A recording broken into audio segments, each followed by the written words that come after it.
Most High give, put grace in the earth, so everybody get a chance to come up out of Satan's vibration. This is your chance to get it right. But this is not the Lord's vibration. The Lord is not in the air right now. We're putting it out. We're blasting it out right now. But prior to this, it's Satan, man. Satan outnumbered the righteous right now. Satan is outnumbering the righteous. You see 4 here, you're going to see 10,000 go by. You probably ain't seen them on camera. They walk around, they cross the street and everything. But you see 4 here, but you see 10,000 going by. Let's make it an even number. Let's make it a good number. You see 4 here, and you see 4,000 go by. 1 of 1,000. Right? 1 of 1,000. 1 Corinthians 1:21. For after that, in the wisdom of the Most High, the world by wisdom knew not the Most High. It pleased the Most High by the foolishness of preaching to save them that believe. Right. So it pleased the Most High by the foolishness of preaching to save them that believe. So as much as we look like fools out here in the cold, what are you paying this for right now? 20 degrees out here. It's cold. It's cold. But we endure this for Christ. We go through this for Christ. We put on the proper gear and we come out. Oh, hey, oh, who that, Matt? Yeah, hey, Matt. We put on the proper attire and put this word out. You know what they say? They all look alike. Excuse me again. Sidebar. So it's by the foolishness of preaching that the Most High chose us to be saved. It's 29 degrees out here. 29 degrees out. It's cold. But we're going to endure this for Christ's sake. Christ went up on the cross, man. Christ, you believe that? Somebody come up to you and tell you some crazy news like, yo, man, that brother white children was in the house, man. When the house was on fire, there was no way in, man. That brother jumped through the window, man, through the fire, man, and threw his daughter, his wife, out the window. He didn't make it, man. He didn't make it. You would say, yo, that brother, mad proud of that brother, man. I got mad respect for that brother. That's what you would say. Or what was you going to say? You're cool? Nah, you're going to say, I respect that. Well, I respect Christ going on the cross for me, man. I respect Christ giving his life for me. So how do I repay him? Making myself a living sacrifice. Renewing my mind. Ceasing from sin. That's how I repay Christ back, man. I don't repay Christ by going off into the world and saying he died, and through his blood I can go and live the way I want to live because he died for my sins. I don't abuse it like that, man. You know? I don't abuse it like that. I understand perfectly what that brother did to me. This is how I repay him. This is how we pay him. By being an upright brother. A brother of integrity. A brother of morals. A brother of morals. A contrite brother, man. Oh yeah. Done with the 1 Corinthians. Done with the 2 Corinthians. Yes. Now I'm going. Bless you. Bless you. Ezekiel 33 and 11.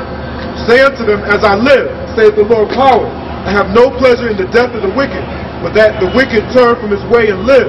Right. So the Most High says he has no pleasure in the death of the wicked man. As this brother read back in 2 Peter. He said he has no death. He has no pleasure in the death of the wicked, but that the wicked turn from his wicked ways and live, man. That's what it's all about. Turning from your wicked ways. But the problem is everybody don't know what wickedness is because America or the world already say everything is okay. So everybody's confused. That's why we're here. That's why we're here. To show you what wickedness is, man. Lying, stealing, fornicating, adultery, excessive lewdness, covetousness, murdering, stealing, incest, homosexuality, wickedness, man, the list goes on. Defrauding thy brother, shedding innocent blood. All this is wickedness, man. All of this is wickedness. Come on. 2 Peter 3 and 9. The Lord is not slack concerning his promise, as some men count slackness. Check it out. But is long suffering to usward, not willing that any should perish, but that all should come to repentance. Not any should perish, but all come to repentance. So here the Most High say he has no pleasure in the death of the wicked, man. Go back to that second Ezra. Go back to that second Ezra, right? In the 8th chapter, coming back to this. You're not going to finish it. Second Ezra.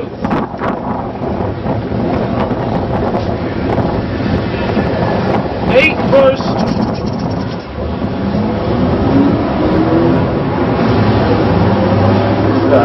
39. Second Ezra 8:39. But I will rejoice over the disposition of the righteous, and I will remember also their pilgrimage and the salvation and the reward that they shall have. Like as I have spoken now, so shall it come to pass. Whereas the husbandman sowed much seed upon the ground and planted many trees, and yet the thing that is sown good in its season cometh not up. Right? Neither doeth all that is planted take root. Right? Right? Even so it is of them that are sown in the world. They shall not all be saved. They shall not all be saved.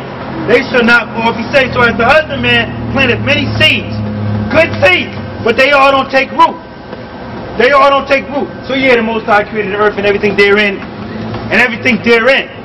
Everybody's not going to come to this word. Everybody's not going to be reformed, and we're not ignorant of that. But what we must do, we must warn the people. We must warn the people so they can turn it around. Because the Most High, like he said, he has no pleasure in the death of the wicked. But he also knows that they all won't be saved either. They all won't be saved either. Give me that Ephesians 2 real quick. Go ahead. Second Ezra 8:42. I answered then and said, if I have found grace, let me speak. Like as the husbandman's seed perisheth, if it come not up and receive not the rain in due season, right? Or if there come too much rain and corrupt it, right? Even so perisheth man also, which is formed with thy hands. Check it out. So, if the husband seed, which is planted, if it don't take fruit, if it gets too much water, it gets corrupted. Or if it don't get enough water, it don't get the proper juice. This is what I mean by going back to your ministers of this and asking them some questions, man. Don't sit like you see these big cathedrals, these big coliseums, Creflo Dollar and T.D. Jakes, all these cats, and nobody asks questions. These people just usurp and make them listen to their sermon, man. Somebody need to ask questions. Let's go there. Second Ezra 8 verse 40.